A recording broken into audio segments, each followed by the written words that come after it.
So I have the honor to present our next speaker.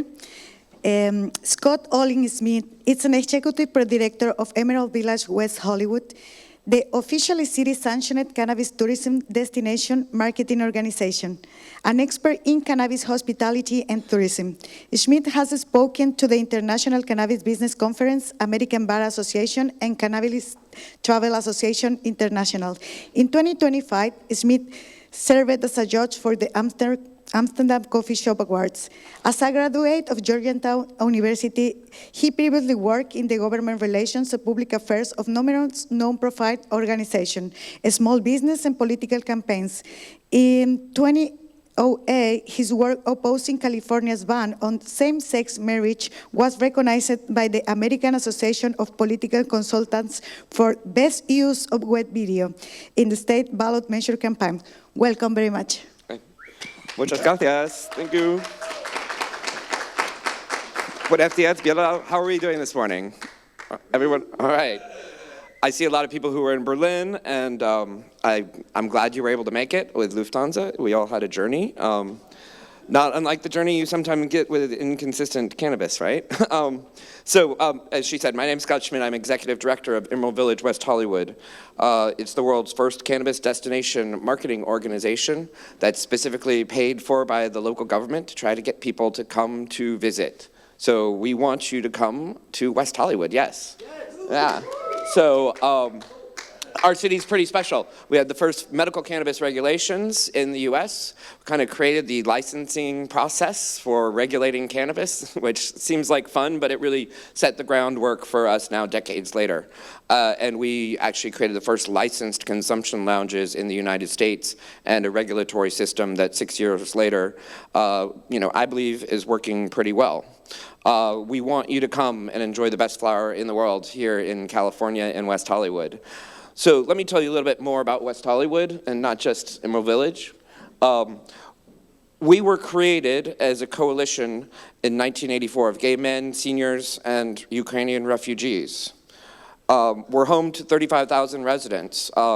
We've kind of been an experiment in democracy because West Hollywood is its own city, unlike Los Angeles or Beverly Hills or Santa Monica right next to us.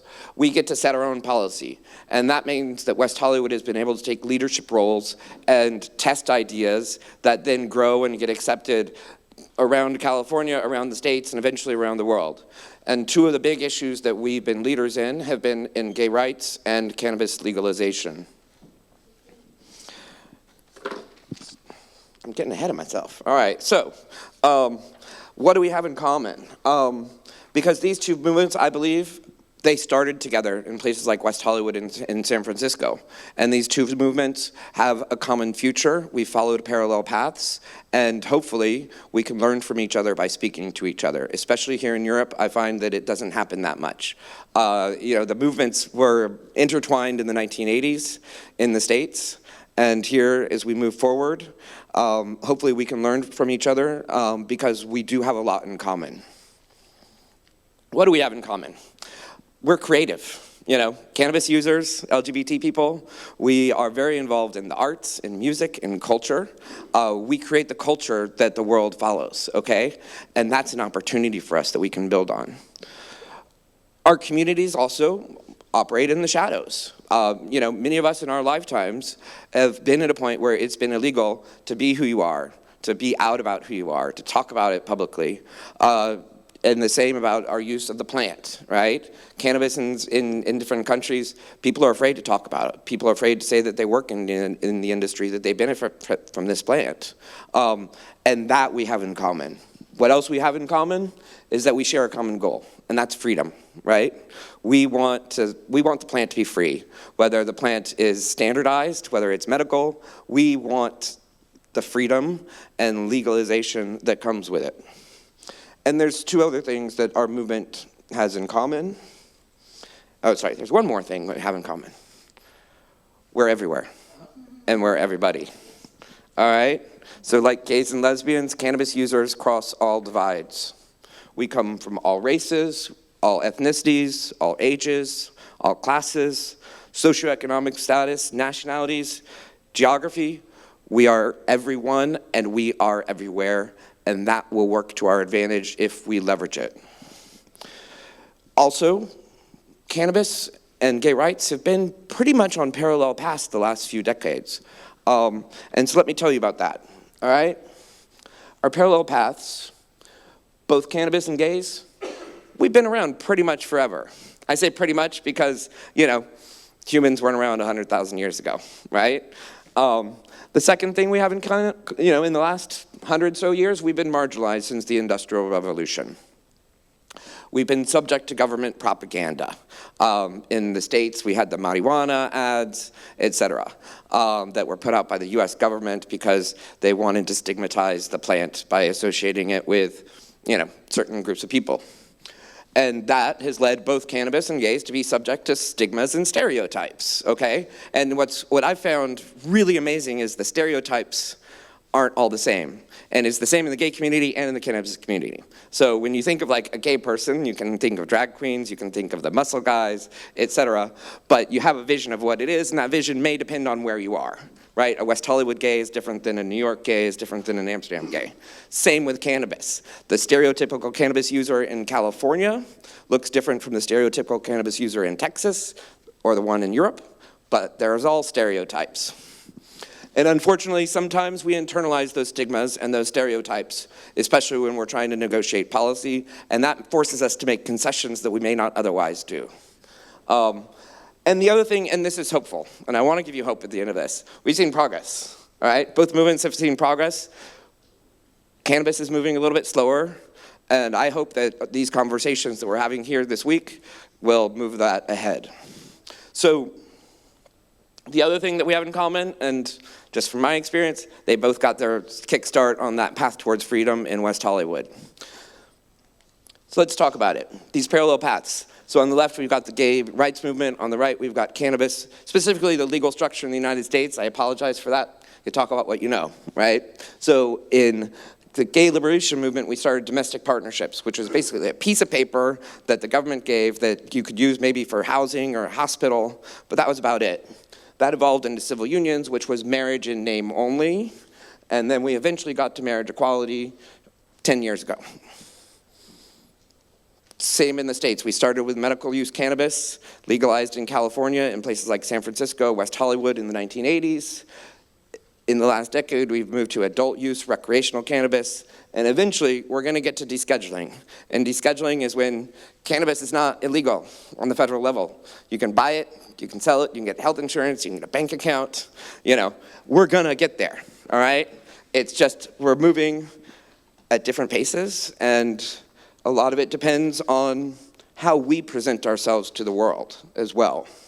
So let's talk about what we can learn from each other in these movements. How did we get the gay marriage to get from civil unions to domestic partnerships? How are we going to get cannabis to go from adult use and where we are now in medical to that fully legal state that we all have dreamed of for so long?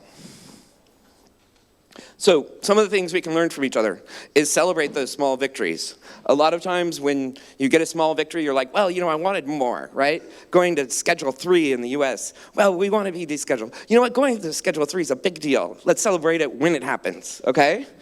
Don't let the perfect be the enemy of the good, all right? But what I also say, don't internalize the stigmas and the stereotypes, because when we do that, we make concessions that we end up paying for later and make our path harder. Don't make compromises you'll pay for later. And then act like it's normal, and it will be normal. Come to West Hollywood. I encourage you all, not just because it's a fun place to be, but because you can see with the future of cannabis. You can see what normal cannabis looks like, where people are bored of it, right? Okay? That's the dream, right? Is boring cannabis. But boring cannabis is normal cannabis, and normal cannabis is free cannabis, and freedom is what we're looking for. Now, there's another important lesson that we can learn from each other, two more, and that is how we tell our story through architecture, okay? So in the 1990s, around the US and the world, gay bars were very hidden, all right? There was no signage, there was blacked out windows. In many places, they didn't have signs. Try finding one in Florence, Italy in the 1990s, and good luck, right? Dispensaries, blacked out windows, metal bars. Look at the socios in Barcelona, right? That's cookies. They have their door open so you can see their logo. Try finding one. Come on, let's be honest. Unless you've been there before, it's really hard to find them. There's no numbers, there's no signage. And that signage is an important thing. It's a concession that we've made around the world that I think is a mistake. Now, let's look at what it can be when we present ourselves as normal, all right? We're out on the street, right? And it's out there in front of everyone. Everyone sees it every day. So the cómo is a retail dispensary, floor-to-ceiling windows. It could be a Christian Louboutin store. 50,000 cars drive by that every day. Mickey's is a gay bar. It's out there. It's public. Green Queen in the heart of Santa Monica Boulevard in our Rainbow District. Again, floor-to-ceiling windows, celebrating the plant. It's out there, it looks normal. And we, in the cannabis world, have an opportunity to show ourselves that we are just part of everyone else. By coming out into the sunlight, when we opened up the outdoor dining in the gay district, it just felt normal. 50,000 cars drove by every day, and they weren't imagining the things that they were imagining in their heads. Sorry, I'm gonna jump ahead. Sunlight destroys stigma and stereotypes, okay? So if we remain hidden in the cannabis world, we will continue to struggle. And when we come out and shine our light, we will succeed. So the second thing that I think cannabis can learn from gay liberation is how to expand our coalition. I know both of these movements have historically been tied to the political left, right? But we have supporters across the political spectrum. What did I say? We are everybody, we are everywhere. And that means that there are people in the conservative political parties and factions who use cannabis, all right? There are people out there who empathize with. My parents, they are very religious folks in Texas, and their dog, when they bought a hybrid car, the dog kept on freaking out whenever the electric motor turned on. They started giving it CBD gummies whenever it had to go in the car, and the dog's fine. And my parents understand cannabis, and they get it now, after 80 years of opposing it, all right? So there's a way to expand our political coalition, and we need to learn how to talk to the people that are on the conservative side of the aisle. So how did we do that for the gay liberation movement?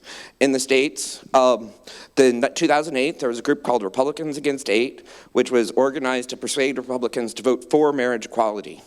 And we did that by using veterans talking to military wives. Because at that time, there were a lot of people that were fighting in Iraq and Afghanistan, and in their unit, there had to be at least one gay person that were putting themselves on the line with the husbands of the wives of the military folk, women of the military in California. That actually achieved results in the targeted districts where we did it. We took it to New York. We worked with the police and the firefighters who were in similar situations. We got 5 Republicans to vote for gay marriage in New York State and got it passed through the Republican legislature, okay? So how do we talk to conservatives about cannabis? I got a few ideas for you. And maybe, you have your own, and we should test them. So one, cannabis is agriculture. So let's talk with farmers about the common issues that we have: access to water, land, all of that issues. Cannabis is wellness. Talk about it at the gym and with your workout buddies. Cannabis is God's creation. He didn't give us this plant so we could throw people in jail. It's been here, all right? He created it. Genesis 1:19 talks about how God gave us the plants and the seeds for us to use. And cannabis is a plant. It's God's gift. And remember, cannabis users, we're everywhere and we are everybody. So, as I said, for too long we've been living in the shadows. It's time to let the sunshine in. It's a disinfectant, and sunshine is a disinfectant. Its light is in each of us. So I guess my call, I'm going to wrap up and make it short here, is that there's one thing that each of us can do and encourage everyone in the cannabis movement to do, and that is to come out for cannabis. Tell your story. Come out for cannabis. Talk about how the plant helps you. Come out for cannabis. Talk about the wellness benefits that it has when you go to the gym, etc. Come out for cannabis and how safe and affordable access matters to you. And come out for cannabis and talk to your local, your regional, your federal elected officials, the decision makers. they need to hear from us, because the one thing we know and that we learned in the gay rights movement is that knowing an LGBT person increases the likelihood that you're going to support LGBT rights. I believe that knowing a person who benefits from using cannabis will increase the likelihood that someone will support cannabis legalization. And so it's imperative that each of us, all of us here, that's been at all of these events this week, do one thing to start these conversations and move us forward, and that is to come out for cannabis. So thank you.